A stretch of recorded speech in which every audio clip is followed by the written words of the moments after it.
দিব ভাই। ভাই আমি টাকাটা দিয়ে দিব ভাই, আপনি বুঝেন না, আপনি এটি বুঝেন আমারে না। কইস না, এটি বাইরে কইস। আয় ভাই আপনি একটু বুঝাই কর না ভাই। 2 মাস ধরে টাকা দিস না ভাই, আজকে তোর বানাইবো। আয়, গরু কুরবানি না দিয়া এই ঈদে তোরই কুরবানি দিব। ভাই আপনি একটু বুঝাই কর না ভাই।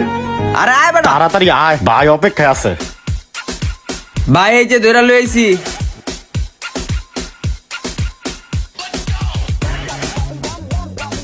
কিরে তুই জানোস না পৃথিবীর সব কিছু মিস হইলেও আমার সুদের টাকা মিস হয় না? তুই বলে 2 মাস ধইরা সুদ দেস না। এই আমি রোমান, কোনোদিন সুদের টাকা খাওয়া মিস করি না।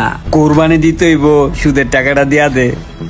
ভাই আপনি যেই টাকা দিছেন ওই টাকা তো আপনার সুদ দিতে দিতেই শেষ হয়ে গেছে গা ভাই। ব্যবসা কি করবো আমি কিছুই বুঝতাছি না ভাই। আমার আর 2টা মাস সময় দেন, আপনার যত সুদ আছে সব সহ আপনার আসল টাকা আমি দিয়ে দিব না।